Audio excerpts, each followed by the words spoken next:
and a very special and dear friend makes his appearance here today, Clifton Webb, whom I've known for a long, long time. About 6 or 7 years. What is that? I told them about 6 or 7 years. Yankee writers. Incredible. The great Tallulah reduced to radio. Clifton Webb.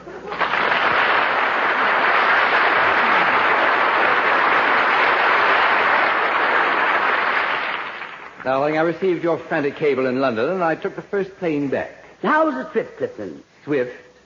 I had breakfast in London, lost it over Newfoundland, and arrived in New York that night. When I got your cry for help, I thought you were broke. I thought you were ill. I thought you were dying.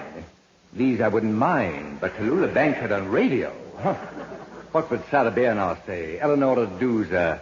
I don't see that old crowd anymore, darling.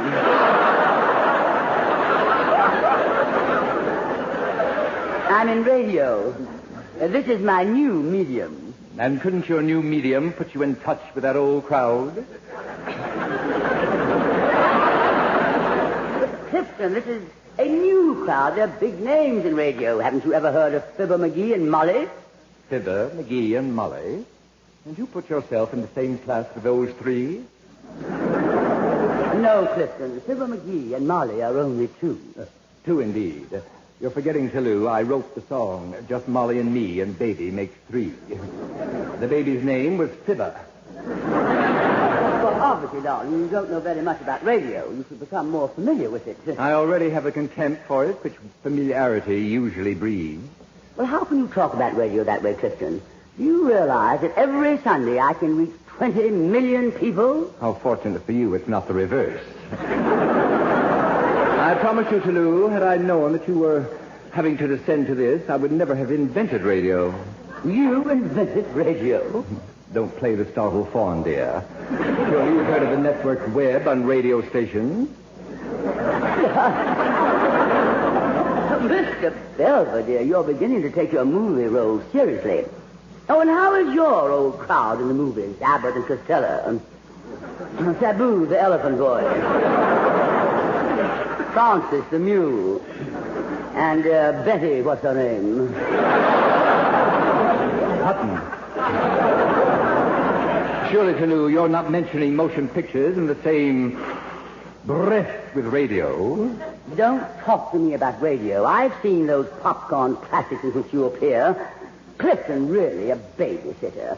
And that other picture, cheap about a dozen. You, a father of 12 children. Darling. 12 children. I find myself suddenly bored. I think I'll go to my club. Obviously, the Stork Club. Obviously, darling, no coward is not writing your material these days. When I think of your starring in those smart, sophisticated comedies Noel wrote for you... Oh, dear Noel. Did you see him in London, darling? Yes, I telephoned him there this afternoon. He asked about you. Oh, no. Did you tell him I was on this radio program? I wouldn't dare. I told him you were on relief. He'll be happier that way. Happy, Noel. I just mentioned his name the other night during one of my lectures.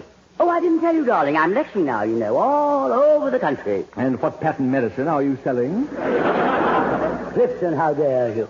Doesn't it get cold this time of year on the back of those wagons? Darling, I'm lecturing on the theater. In fact, I've just returned from a triumphant engagement way down there, deep in the heart of Texas.